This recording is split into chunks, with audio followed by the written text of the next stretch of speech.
figured do a quick little update. 1 year of owning this farm, and we closed on our 4th anniversary. So we just celebrated 5 years of marriage about 2 days ago now. It's I forget what day it is, but it was Friday. Today's Sunday. So this would be 1 year of owning this property you see here behind me. You know, we bought the farm and we ended up spending most of our time here in the woods. It is what it is. Yeah, let's take a look at what we got, what we've done, and kind of where things are going to be heading. And then hopefully we're not so focused in spending time out here, because this isn't where we make the money. This is just the necessary evil to get us where we're going. I figured we'd start right here, right at the road, because where else would you start? We got firewood we've been cutting. So there's like smaller pieces, larger stuff that you have to roll into the bucket or just pick up with the bucket you can't even move by hand. And then what I call mediums, and they get to be pretty large stuff all the way down to right at borderline where they kind of get into the small stuff. And so we got some pretty good amount. It goes all the way up to there, and then we got stacked piles up that way. The firewood, we don't do it to make money. I mean, we're trying to make money on it for sure, but the main goal was we need to clear this area so we can get this lane put in. And why we have the cones here, because the lane, the edge was right here when we put it in last spring, and then we widened it. So that's still pretty soft in the sense of it's okay for tractors with the bigger tires. When you put like a dump truck that's 80,000 pounds on that, they'll sink down and run ruts up. Dirt will come up through. That's not good. So did it kind of late. The semis did pack that up, mess it up a little bit. Not the end of the world, but we're going to be doing footers here soon. So we'll have concrete trucks coming in. So I just wanted to have that as just something to tell them, hey, stay on this packed in, really nice part of the driveway. Still need some work. You can see we got some standing water. We don't have everything perfect, but we spent way more money than I wanted to on stone already. It's traversable. It's, you know, no more than an inch or two of water at the worst. So nothing that's really worth losing any sleep over. We did get this woods logged shortly after buying it. You can see there's some pretty big stumps. I mean, they staged the logs in this area and then pushed a bunch of stuff up into there. We've cut as much firewood as we can. Pushing that back, there's still a big mess, and that's going to take a while to get that all cleaned. See, we're storing the manure spreader here. We got some round bales of hay that we're feeding the sheep and goats. That's not nice stuff to sell, but it works good for what we're doing. Yeah, we work our way back through here. So the reason we do what we're doing here is the only access to this property is through the 7 acres of woods. And then we got 42 tillable acres in the back. So that's why the woods has been such a priority. Not because I really wanted to be out here, not because it makes so much money, but because we had to, out of necessity, to even get access to the property. And that's probably why, the only reason we were able to buy it for as cheap as we did, or be able to buy it and afford it anyways at all, right? People didn't want to go and do all this. The farm sold, I don't remember, in February maybe. We closed April 17th of last year. That doesn't give you a lot of time to get an access lane through roughly, I think 7 acres. It's like 950 feet that way, 350 feet that way, one long rectangle. To clear a path through 950 feet of woods is a lot of work. It's a big undertaking. Even with the right equipment, still, you're looking at a good amount of work. We had a very wet spring last year, and you can see this woods lays pretty wet. There's some restrictions on what you can and can't do in some of this. Luckily, I got the okay through the Corps of Engineers, Ohio Corps of Engineers. Farm lane construction and maintenance are exempt under the Clean Water Act. It's like Section 401C. I have that all recorded. We're good to do this, but auction didn't have that clarified, that you were even able to cut through this woods, even though it was your only access point. So I think that dissuaded a lot of people from bidding on it. And the only people who'd have access is on either side of it. Someone's renting the ground and doesn't own, so they had no incentive to buy. And then the property owner here, I don't know why he didn't bid, but he'd be the only person who actually owns ground and farms the ground he owns that butts up to it. A little bit of a manure pile here. We had a dirt pile there. We got rid of that. Someone took that. Burn pile. We're slowly cleaning things up. So this entire side of the woods, I mean, this whole path is about to where I'm standing, where those cones were. Basically, we had brush from the logging and everything all the way along this whole lane here. And that's where all that firewood came from. You can see these treetops. We still have stuff that needs cleaned up. Right there's another big pile of treetops we haven't quite finished, but those piles encroached on this driveway pretty severely. So we cut the firewood, fill the skid steer bucket up, drive the skid steer up there and dump it in that pile, and then carry all the brush here, most of it by hand. I think we burned for almost 2 weeks straight and never even relit the pile, just kept adding to it, worked it up with the skid steer, pushed the ashes up, and it just kind of reignited. Got our hog pen. We'll be building a shelter here for them here soon. They kind of tore everything else up, but we got plans for them. we're doing water right now, so I figured this is a good time to do it. We had a couple of nice oak trees that were encroaching on the width of the driveway where we were wanting to put them, so we cut those down. I think they're going to be good for timber or lumber, so my dad knows a guy at the sawmill. He's going to come out here when things dry up a little bit, and we'll make a wagon out of that, or a new deck on a wagon. We have the running gear and a deck on it, but I want to lengthen the wagon from the 14 feet it is to 18 or 20.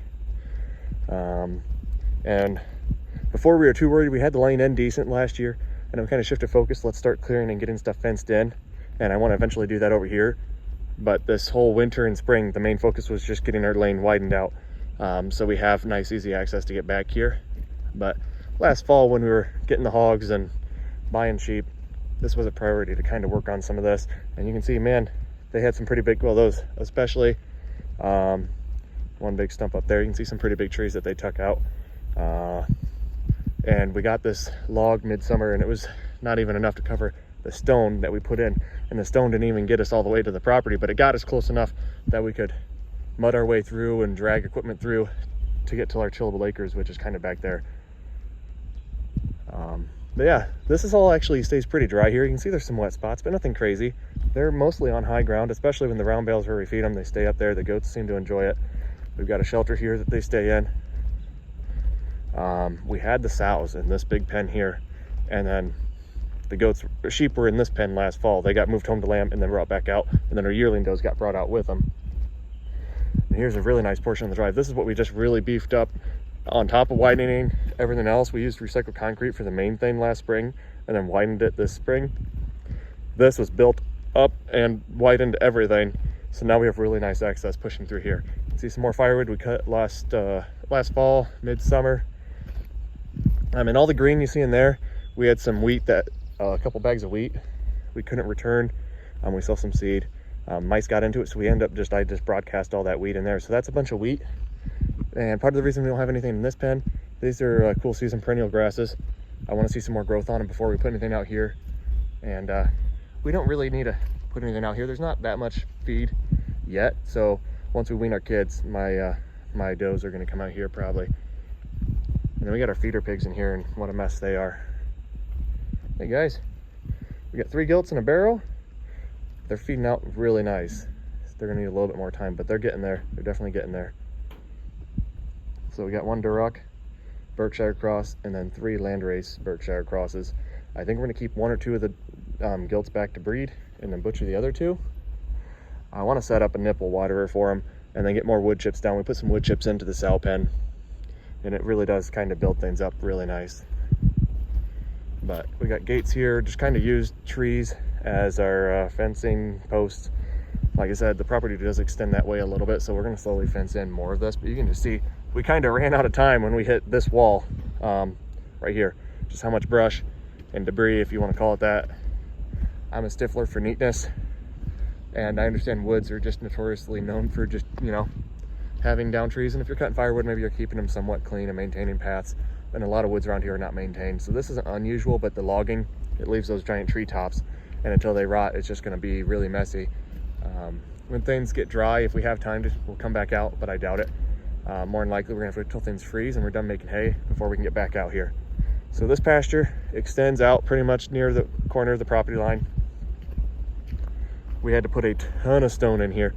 Like, oh, it was probably all of at least 200 ton just to get us through this corner. It's still flooded. I was tired of pouring money into it. It was good enough, so we're going to call it good and build things up later on. But that stone does extend well into that water, so we can get semis back here to bring in the trusses. We had a large stump here I pulled out, and you can see the stone extends out pretty good there. But this is really nice. I barely have to get over it all with the gooseneck. Like, I probably made it way too wide, to be completely honest. We had a big burn pile here that extended from there all the way to here. Moved all those ashes, combined with that one. This is subsoil from pulling that stump out that was in that area. You can see there's just so much room. Bringing our 36-foot gooseneck back here, it is so easy now. More firewood, what we cut. I'm not a big fan of cutting firewood. It's not worth the time. I'd rather be making hay. You can see we got a bunch of topsoil piles. So this is where things get a little wonky. You can see this is not an easement. This is owned. This is part of the ground. This strip here is Basically, it comes right out of the corner of our property, and we have that real gradual slope kind of coming out, I guess, gradual turn. We hit this corner just right, and we come out here. So you see what's stoned in is us. We don't own to the left, nor do we own to the right, but we own forward. And then once you cut that corner, then you can see, obviously, we own the grass field that goes that direction. So that brings us to the progress we're making now. This is where the biggest moves are going to be happening now, and are currently happening. This stone is, because before we barely had to stone up to that corner, and that was a mud pit. We had standing water in that corner well into August when we're in exceptional drought, 2 months with hardly an inch or two of rain, and that's still had standing water. We have the topsoil we pulled off to build this. We'll probably be pushing that out to build the barns above grade, so we'll be able to burn that up. I'm hoping we can pour footers soon. It keeps getting pushed back because of the rain. This pad here that we're standing on is 200 feet long. So from that corner to that corner there, that's about 200 feet, and then 100 feet wide. And then we're gonna have a 70 by 120, 20-foot ceilings, and another 70 by 120, 20-foot ceilings side by side here, 30 feet off the property line, 30-foot lane between them. We have extra stone here to backfill against the footers once we get those put in. So yeah, so that's the progress we've been making here. It's been a big work in progress. Oh, it's getting windy now. We're back in the woods. The wind isn't so brutal over here. The trees block a lot of that, which is nice. But we've cash flowed all of our equipment. This would be our 5th year farming. We cash flowed everything up until last winter. We financed that case loader tractor we got. Now we'll be financing the mower, which isn't, I think they're the right buys, the right things to leverage us to keep growing how we want. Obviously, we financed, we're got a mortgage on the farm, and these barns we're taking out a loan on as well. So we go from basically cash flowing everything and debt free. It's the first 3 years of farming, and now we're just buried in debt up to our eyeballs. But I believe the cash flow's there. I've run the numbers multiple times. I'm really comfortable where we're at, really excited for where we're heading. Taking a lot of big chances, a lot of big risks here, trying some new things. I think the only way to be successful is to keep putting yourself out there. And I'm not saying risk everything, put everything out there, put it all in black or anything crazy like that, but take calculated risks, know your numbers, know your margins, know what you're comfortable with, and always have a backup plan. So a lot of these, I'm buying equipment only if I think it's going to sell for at least what we paid or more. So like that mower, it's $39,000. Most of those are bringing $40,000 to $45,000, $50,000 at auction, and it came with a ton of parts with it.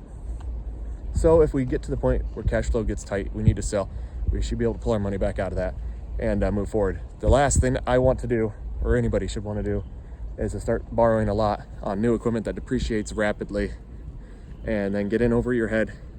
You try to sell out, you sell it, you don't have enough money to even cover the remainder on the debt. That's not a great place to be. I'm not trying to put in that position at all, and the main goal is just to kind of keep building equity. And I'm not saying equipment's always a good way to build equity, but you need equipment to keep cash flow going, right? You can't make hay, you can't do whatever type of farming you're doing without equipment. Or if you're in livestock doesn't really, they don't really depreciate. They kind of do. I mean, as breeding stock ages, they're not going to be worth as much, like a 10-year-old ewe or cow isn't as worth as much as like a 2-year-old cow or ewe.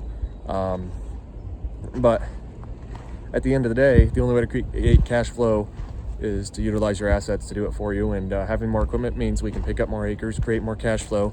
More cash flow allows us to pay more principal on the farm once we get there, and that's kind of the goal next few years, to start focusing in on principal. I just wanted to set some things up so we can do that.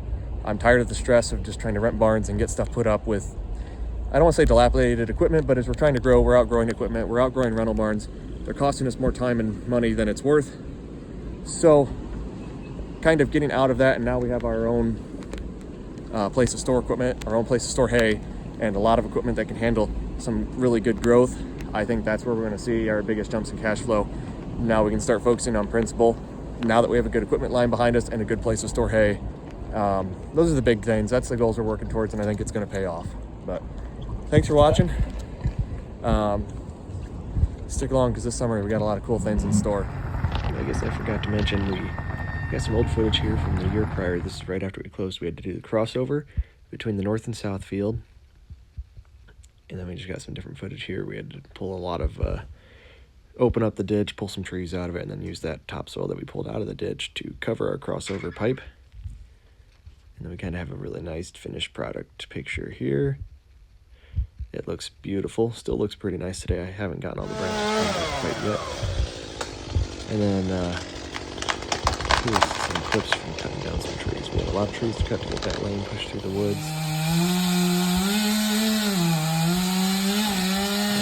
These trees are all 60 foot tall. We just cut down some oak trees. And I'm going to say the stuff we were going to save for the lumber was at least probably 40 to 50 feet worth. So here's where we got started. Our entryway into the woods, and you can see here, slow progress. It was pretty muddy when we did it, but it did dry up pretty quick once we got some sun down in there. It was quite the mess, and nothing here will do justice to just how wet and muddy it was trying to punch through these woods.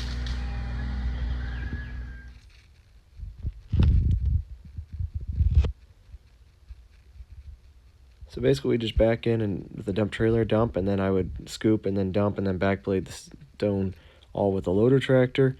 Stuff looked really nice when I first put it in. Now it needs some touch-up work, but we haven't gotten there yet. I guess here's a after shot of the crossover after everything settled. Here's kind of what it looked like in progress, and this is some of the better stuff because it really got muddy once we got towards the back in this general area. And all this stone that you see there has pretty much disappeared because it got mudded in, and we kind of lost most of that, unfortunately. And then here's our new seating slowly coming up, looking pretty nice. And here's kind of the quote-unquote finished product of the driveway until we got back in this spring, widened it, and top-dressed it a little bit.